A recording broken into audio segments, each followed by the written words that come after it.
Juan Ramón Quintana Tagorga. Perseguido por un pasado oscuro.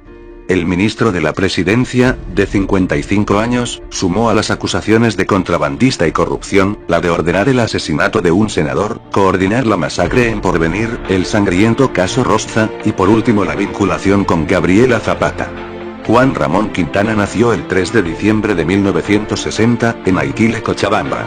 Es un político boliviano, fue oficial retirado, licenciado en Sociología, también realizó maestrías en Filosofía y Ciencias Políticas, actualmente es ministro de la Presidencia. Lo que nos importa más es que Juan Ramón Quintana Tagorga, en el período de 1999 al 2002, fue asesor del ministro de Defensa, durante el gobierno de Hugo Banzer Suárez, y gobiernos destacados por ser neoliberales, como Jorge Tuto Quiroga, y Carlos de Mesa. La presencia de Ramón incomoda al MAS, y a los opositores considerando la ficha más sólida de Evo Morales, no importa si se mete con su mujer.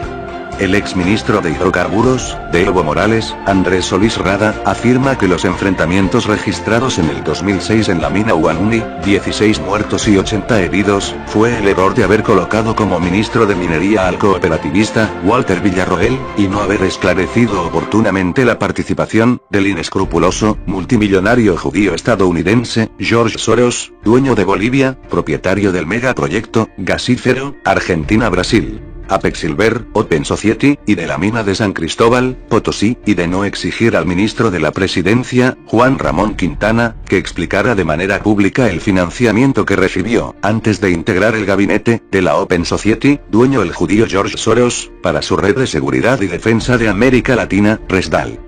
Datos confirmado por la propia Resdal.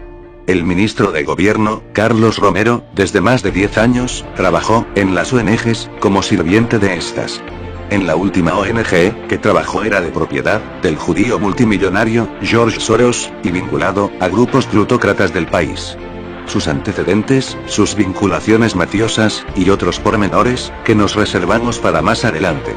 Fueron los que le encumbraron a ser constituyente, ministro en diversas carteras, hombre de confianza, vinculado a Evo Morales, hasta llegar al Ministerio de Gobierno a cuyo cargo no llega cualquiera.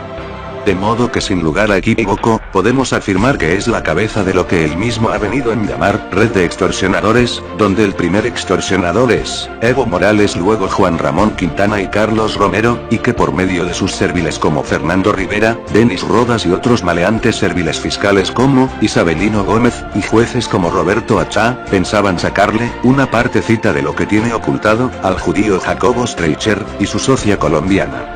El expresidente de la empresa siderúrgica del Mutún, Walter Chávez, involucra a Quintana con la empresa siderúrgica Jindal, de la India, acusándolo de abuso de poder y traición a la patria, al querer obligar a cambiar el contrato internacional entre la Jindal y el gobierno boliviano, para satisfacer intereses extranjeros.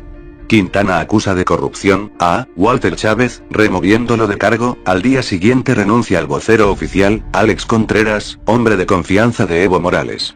Alex Contreras denuncia oscuras intenciones en el Ministerio de la Presidencia, Juan Ramón Quintana, y que este personaje es a la vez socio y ficha principal del judío multimillonario estadounidense George Soros, dueño de muchas empresas, ahora en el gobierno de Evo Morales y del MAS. El exdirector de aduanas y ahijado suyo, César López, lo acusó de ser el responsable de la internación de 33 camiones de contrabando a Bolivia, en la frontera de Santa Rosa de Aguna, Pando. Quintana niega estas acusaciones y las califica como parte de un complot político en contra del gobierno de Evo Morales. Quintana fue identificado como el cerebro de las marchas de campesinos que se enfrentó el 11 de septiembre, cuerpo a cuerpo y a tiros, con los autonomistas de la región de Pando, en la localidad de Porvenir. El saldo mortal fue de 13 muertos. La acusación partió de Bluser Alpire, un sicario que confesó haber recibido posteriormente a la masacre, el encargo de Quintana y del alcalde de Cobija, Miguel Becerra, de liquidar al ex senador Roger Pinto, a cambio de 100 cabezas de ganado, $10.000 y una casa donde quisiera. La respuesta del ministro Quintana, solo logró decir en prensa: ¿qué puedo hacer frente a la locura, frente a la demencia de las personas? Cuenta un ex embajador de Bolivia, que en una de las últimas crisis, la oposición y un grupo de masistas, le pidieron al presidente Evo Morales, que entregaran la cabeza de Quintana, para calmar las aguas revueltas. Evo respondió: os doy lo que queráis pero no me pidáis a Juan Ramón. Cuando perdieron el 21 de febrero en el referéndum, algunos ministros volvieron a cuestionar a Quintana. El presidente Evo Morales no solo retiró lo anterior, sino advirtió a sus colaboradores, que si seguían por ese camino, podrían pensar que son agentes de la CIA, y en realidad Juan Ramón Quintana es de la CIA. ¿Cómo olvidar su oscuro pasado, que exalumno de las Escuelas de las Américas de Panamá, cuna de dictadores de Latinoamérica y participante de la Open Society del judío George Soros vinculado a la CIA por la Red de Defensa de Latinoamérica? Tras vincular a Quintana con el caso Gabriela Zapata, García Mérida responsabilizó al ministro de la Presidencia del escándalo que involucra a Evo Morales y Gabriela Zapata. Exigió su renuncia y la aplicación de la ley Marcelo Quiroga Santa Cruz, para establecer el origen de la fortuna que posee Gabriela Zapata. El periodista Wilson García Mérida, director del periódico digital Sol de Pando, denunció que este portal sufrió un ataque cibernético que lo dejó inactivo, horas después que publicara una nota en la que involucró al ministro Juan Ramón Quintana, con el supuesto tráfico de influencia de Gabriela Zapata. En un extenso informe, detalla que Gabriela Zapata comienza en 2015, cuando tenía 26 años, a realizar inversiones creando una propia empresa denominado Consilium SRL, para luego ejercer funciones ejecutivas en las transnacionales de Lemenia, israelita, y Camce, China, a través de los cuales obtiene millonarios contratos con el Estado. Carlos Valverde, el hombre que reveló un certificado de nacimiento, que indicaba que Gabriela Zapata Montaño había tenido un hijo con Evo Morales, y luego de semanas, anunció que había recibido información que certificaba que el niño nunca existió, que Zapata había engañado al presidente y había presentado al nieto de una tía ante un juzgado, a un niño que no era su hijo, y mucho menos de Evo Morales. 2 días después otra tía de Zapata, Pilar Guzmán, era detenida por trata de menor de edad, a ella le seguiría el abogado Eduardo León. Luego Gabriela Zapata fue técnicamente incomunicada en la cárcel de Miraflores, ya no podría dar entrevistas en vivo a la radio, las visitas de periodistas fueron cercadas con policías. Mucho más antes, había una fecha marcada en el calendario político, 19 de mayo, ese día jueves, el ministro Juan Ramón Quintana debía comparecer ante la Asamblea Legislativa para responder 13 preguntas, las contestó en 20 minutos, los que vino fue de verdadero contraataque.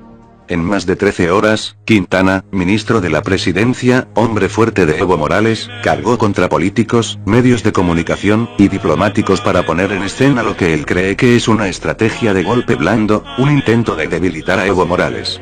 Con esto, más de 3 meses de retroceso, el Ejecutivo vuelve a tener el control de un caso que no pudo dominar ni siquiera cuando apresó a Zapata. Ahora nos hacen creer con la excusa de que era un complot montado por la oposición y la Embajada de Estados Unidos, quieren olvidar la mega corrupción que hubo en el Fondo Indígena y repostular de nuevo a Evo Morales para quedarse hasta el 2025 y más.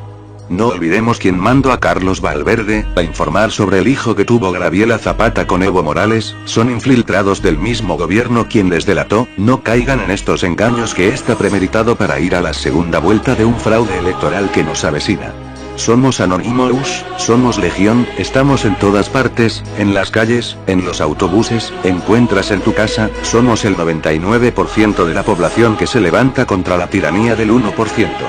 Somos todos.